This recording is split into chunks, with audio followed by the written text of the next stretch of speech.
Okay, so last time I left you with a mystery that pretty much doesn't make sense no matter how you look at it. We have dead cattle, which have been surgically altered and completely drained of blood. No tracks, no predators, no explanations. And meanwhile, we have police officers who are chasing glowing objects all throughout southwest New Mexico. Strange materials are showing up at crime scenes, and no one knows how they got there. And just when you think it can't get any weirder, people start remembering lights in the sky. They remember being lifted by a spotlight into basically a UFO and seeing some pretty crazy stuff. But then when you dig a little bit deeper, you run into some issues. Did people actually witness cows being taken into UFOs and get mutilated? Was it a cow at all? Could it have been something else, like a cat? And you start to realize that some of these stories that we're hearing about kind of seem like maybe they've been influenced. And then the question is, who's influencing them and why? Welcome to the Woo There It Is podcast. The show Weird Reads with Emily Louise did a documentary on the regression hypnosis of Judy Doherty. And she uncovered some pretty interesting information that I'm not sure you can find anywhere else. So she was interviewing Chris O'Brien. Chris O'Brien is the author of Stalking the Herd. He did a lot of research into the cattle mutilation phenomena. He probably wrote one of the better books about it, which I haven't read yet. That's why I said probably. But he looked into the Doherty regression hypnosis as well. And he informed Emily Louise that Judy saw a cat, not a cow, on the UFO. And so this caused Emily Louise to do this whole deep dive into the actual regression session that was conducted by both Dr. Rose Tennant as well as Dr. Leo Sprinkle. And now I call into question everybody's motives and credibility. But let's look into what she found out. Good Lord. As I mentioned earlier, Doherty was first regressed in October of 1978 by a Dr. Rose Tennant. Here's some of the transcript that Emily Louise found. Judy. It's so perfect inside. Everything in here is so perfect. But they're different. Tennant, Dr. Tennant. If after you wake up, will you be willing to draw a picture of the UFO as best you can? Notice how one sentence doesn't really seem to follow the other. It's so perfect in here, but they're different. She doesn't ask who's different. She doesn't ask what's perfect. She just says, can you draw the UFO? And this was the first time that a UFO had even been mentioned in the entire regression hypnosis session. So Judy wasn't saying anything about UFOs. It was the regression hypnotist who said it. But let's move on. So then Judy says, yes, but there's an animal there. Then Tennant, an animal? What does it look like? Judy, it's an animal that, it's like there, isn't that something? Isn't what something? That's the question that Dr. Tennant should have asked. She's not seeming to listen to anything Judy's saying or follow anything Judy's saying. Instead, she seems to have an agenda that she's following. Here's what Tennant says. Where's the animal? Judy, it's like it's, oh goodness, I don't know how to explain it. It's like it's floating underneath it. Tennant, could you draw a picture of that? Jay, it's like this, isn't that something? Tennant, can you tell me what kind of animal it is? Judy, it's just... Tennant, does it look like anything you can describe?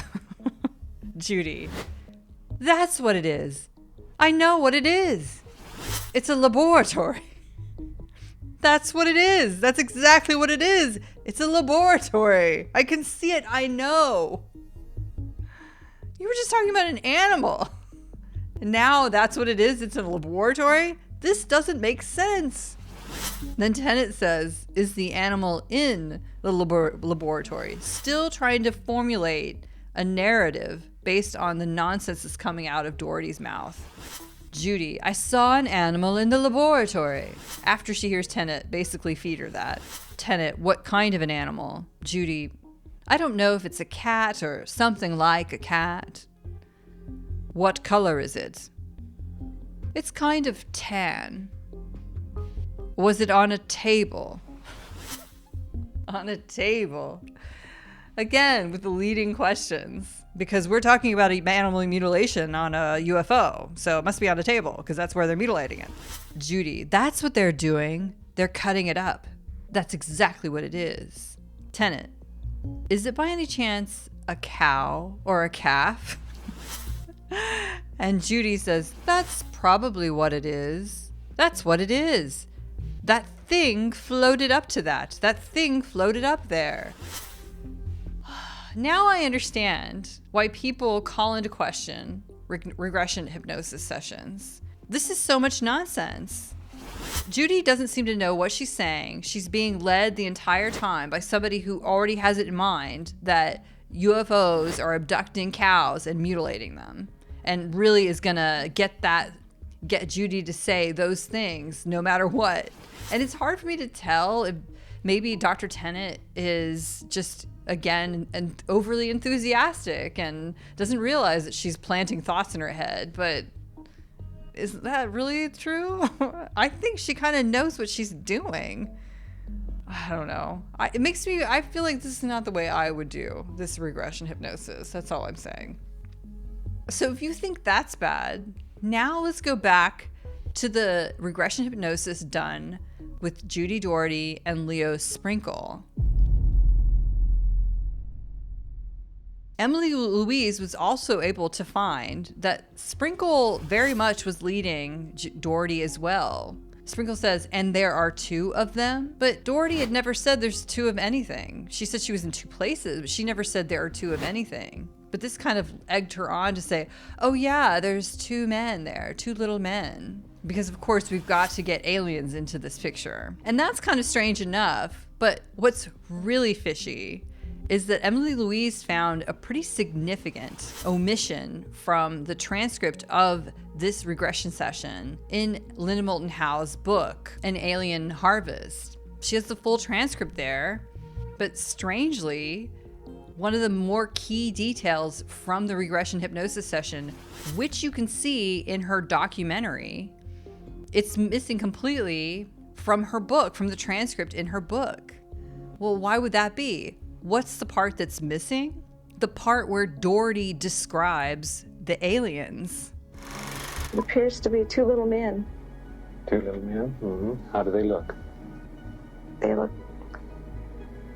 Their hands look funny. They have long claw nails, like. They have very large eyes. They're very hypnotic.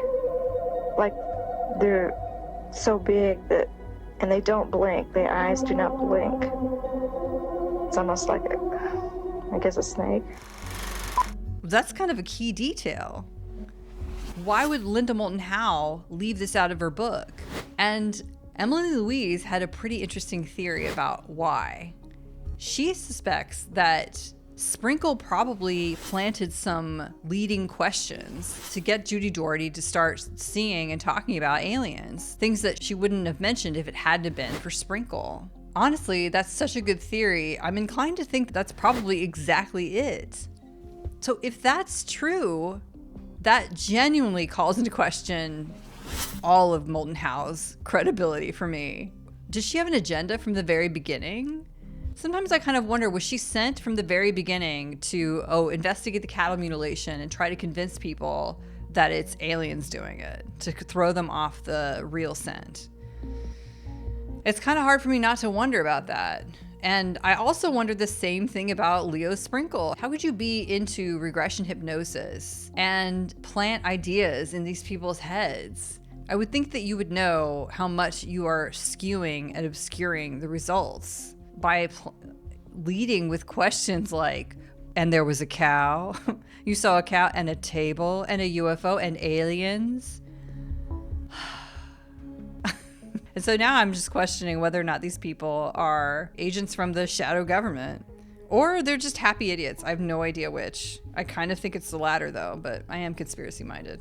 Something that makes me question Sprinkle's motives, agenda, who he really is the fact that, very coincidentally, I would say, he was good friends with none other than Howard Burgess, the guy who seemed to be kind of introducing a lot of embarrassing and misleading pieces of evidence into the whole cattle mutilation investigation. They were good friends. That to me is too much of a coincidence. I have to ask how many of these people were sent in to bungle things. If Linda Moulton Howe had the agenda to cement a link between cattle mutilations and aliens, then this documentary definitely fulfilled that aim. Because after it came out, almost everybody was pretty much convinced that cattle mutilations were being conducted by aliens. Well, not Gabe Valdez. He was never convinced of that. Good on him, to be fair. But of course, given all of these findings, I'm not so sure anymore. I used to be. When I first started reading this book, I knew from the very beginning of reading this book that Greg Valdez was 100% against any theory that aliens had anything to do with this. And I was like, nope, you're wrong. Aliens definitely exist. There's no way some of this stuff could happen without the existence of some sort of paranormal, supernatural alien influence. But now, after what I've been finding out from the mind control episode and what I'm learning about hypnosis just in general, I'm not so sure anymore. But even though she was led to say a lot of strange things, Judy Doherty wasn't led to talk about nuclear waste. So let's switch gears to Project Gas Buggy. This was a subset of something that was called Project Plowshare. The term plowshare came from a verse in the Bible. This would be Isaiah 2:4. And he shall judge among the nations, and shall rebuke many people, and they shall beat their swords into plowshares, and their spears into pruning hooks.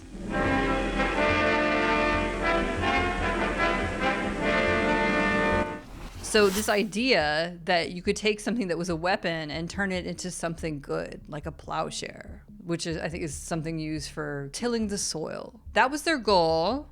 And how did they go about fulfilling this goal? They blew up nuclear bombs. They would bury them in the ground all across Southwest America, predominantly in New Mexico, Colorado, and Utah. And they would just go underground and blow up huge kiloton bombs, nuclear bombs. What could possibly go wrong? And I call this Gas Buggy because Gas Buggy was a location near Dulce.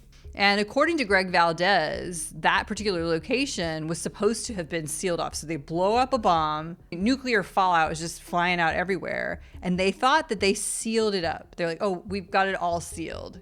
But then years later, it became very clear that not only had it been leaking, but they knew it was leaking, that groundwater was just getting right by and into the water supply nearby. But after the very first explosion, one of their goals was to basically release gas from the rocks below and be able to use that gas as a power source, as an energy source. But right away, they could see that the gas had too much radiation in it. It was totally dangerous. You couldn't use it.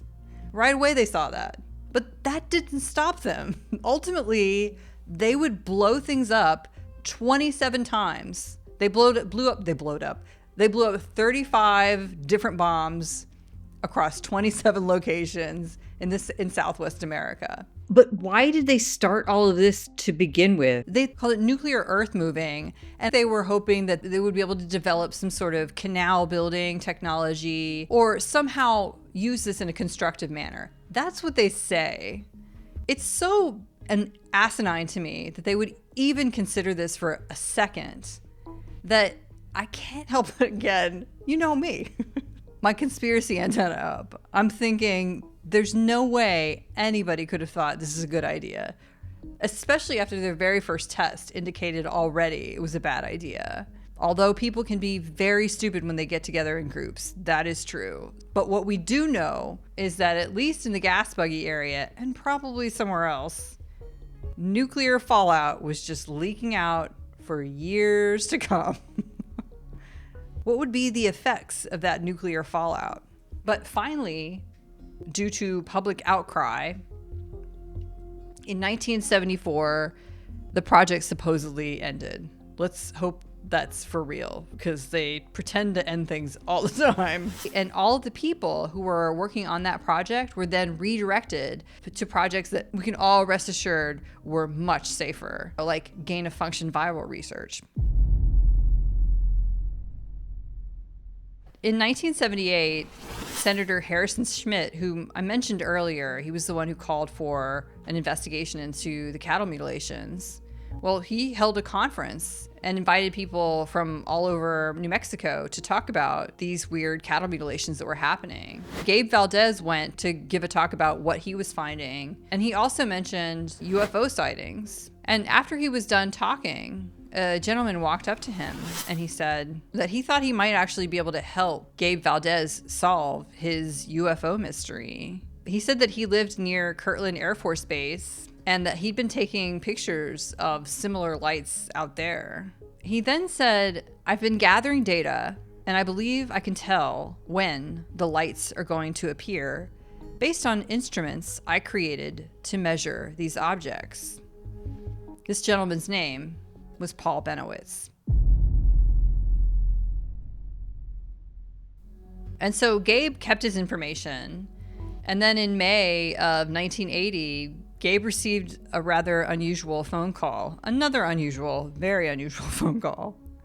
I kind of wish I'd been a cop. And this was from the Raton State Police Department. They said that there was a woman there claiming that she and her 6-year-old son were abducted by aliens and that they had witnessed a cattle mutilation. Gabe really didn't know what to do about that alien thing, but he was the man to call about cattle mutilations. And he figured, well, this is my opportunity to reach out to that Paul Bennewitz guy. And so he brought Paul in to chat to her about the alien abductions. So these two events, the meeting at the cattle mutilation conference held by Senator Schmitt and the investigation into the woman who claimed that she had been abducted by aliens, would bring Paul Bennewitz's investigation to the Dulce area. Paul would ultimately uncover yet another interesting mystery in the area. Paul would discover an underground army base created through the cooperation between human military and aliens. And this would famously be called the Dulce base. Paul had his own helicopter, and so he would frequently fly down to the Dulce area to conduct reconnaissance missions. And he knew about interesting sort of military-related things that were going on in that area, and he was able to tell Gabe about it. And Gabe was able to confirm that Paul somehow knew legitimate information, things that were actually happening. And so somebody was feeding Paul real information. One wonders why.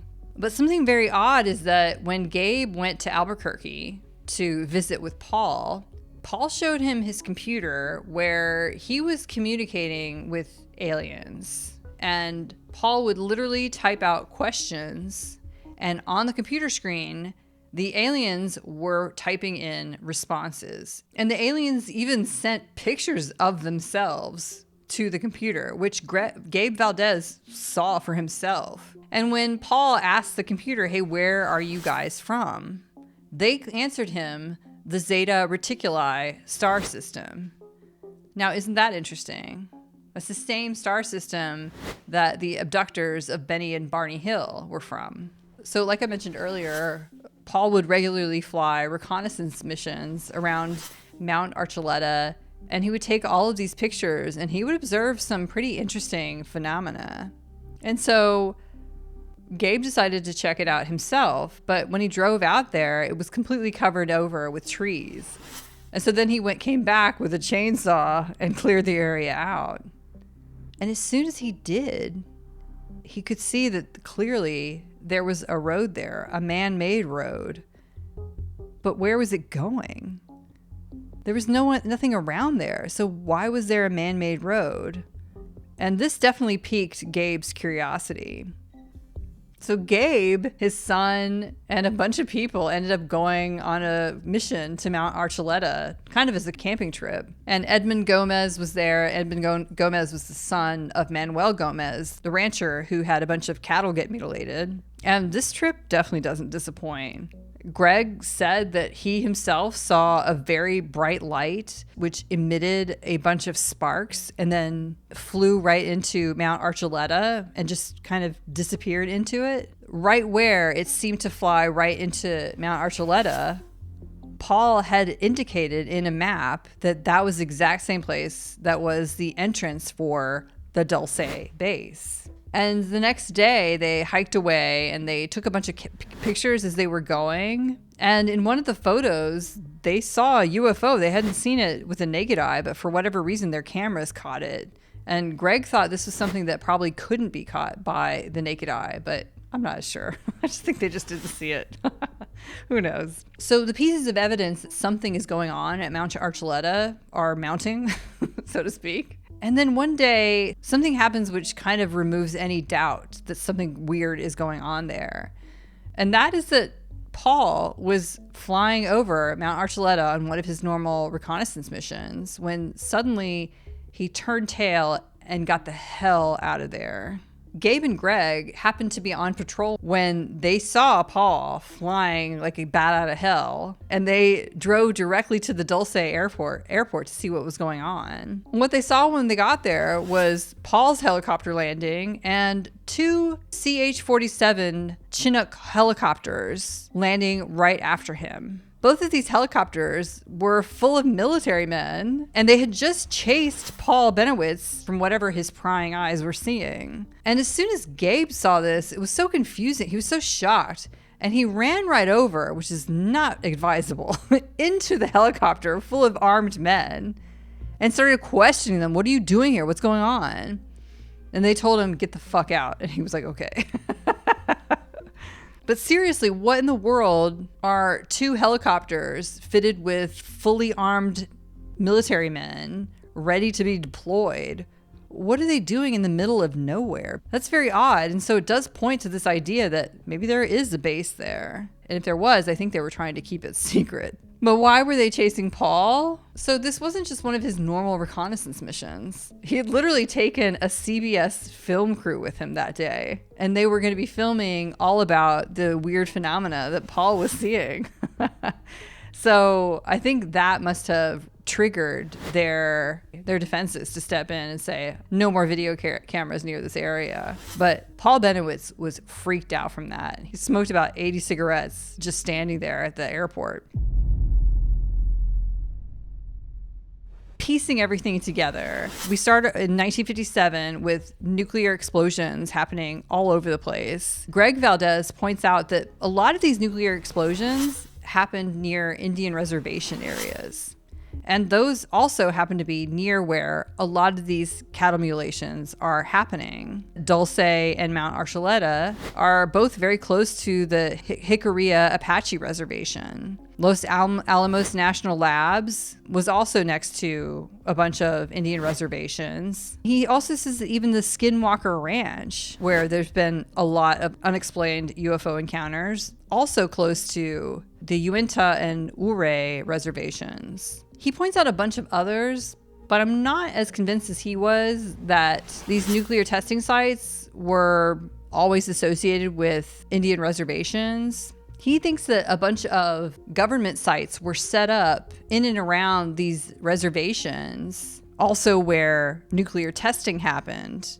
And he thinks it's because there are laboratories and testing facilities in them. And they're basically using those facilities as testing sites for cattle mutilations. And in order to conduct these mutilations in secret, they were also using top secret flying aircraft that they had access to and that they didn't want anybody to know about, in order to cover up the stories that a lot of people were starting to tell about seeing UFOs.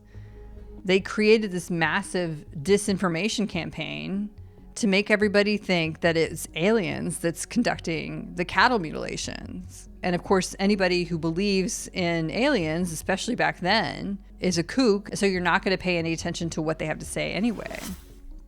Greg Valdez's theory is that this goes back all the way to Area 51. He thinks the whole alien phenomenon that was basically born there was all created to distract or as a disinformation campaign to put people off the scent of what was actually going on there, which was top secret flying aircraft that they had access to. It's not a bad theory. I know entities outside of Earth exist, but maybe not in the way that these are presented.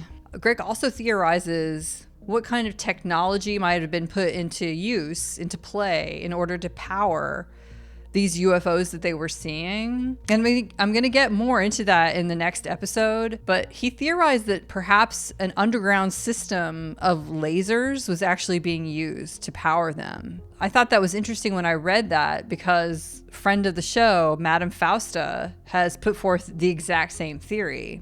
Not one that I like, though, if I'm being honest.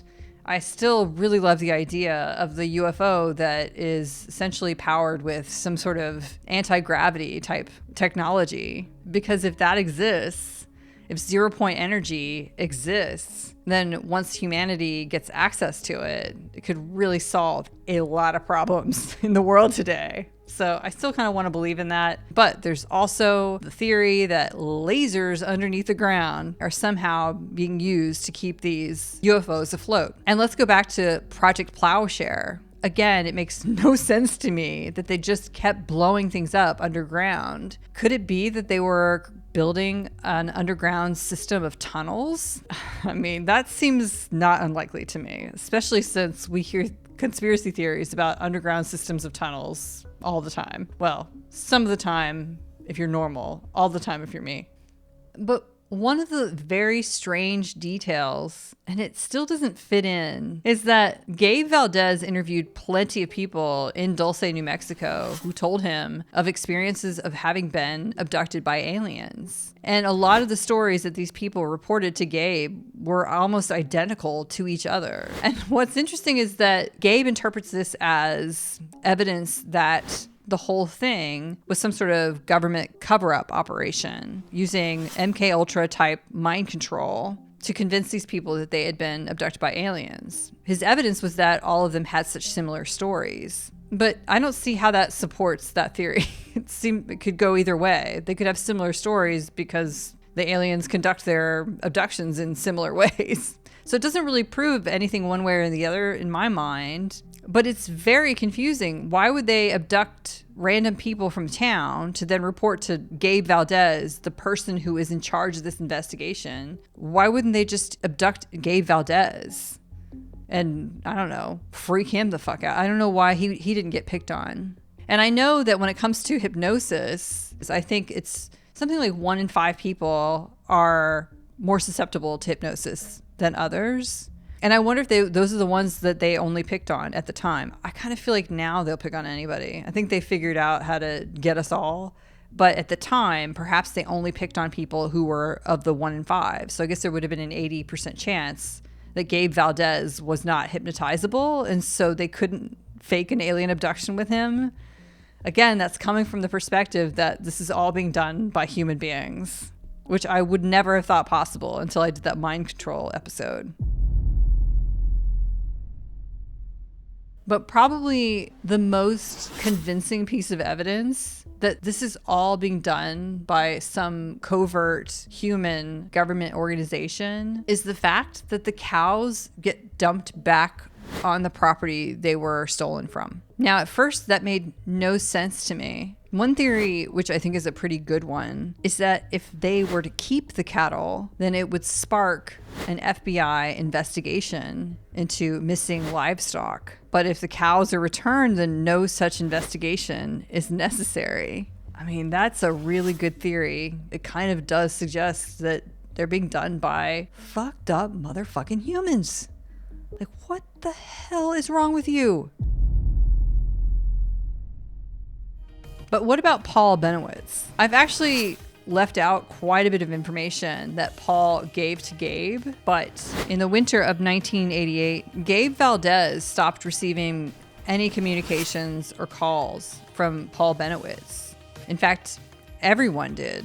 It was about that time that Paul became very reclusive and paranoid and cut himself off from the rest of the world. So what happened to make him this way? Also, how was Paul communicating with aliens on his computer? And what convinced Paul that aliens weren't as benevolent as the Air Force was telling him?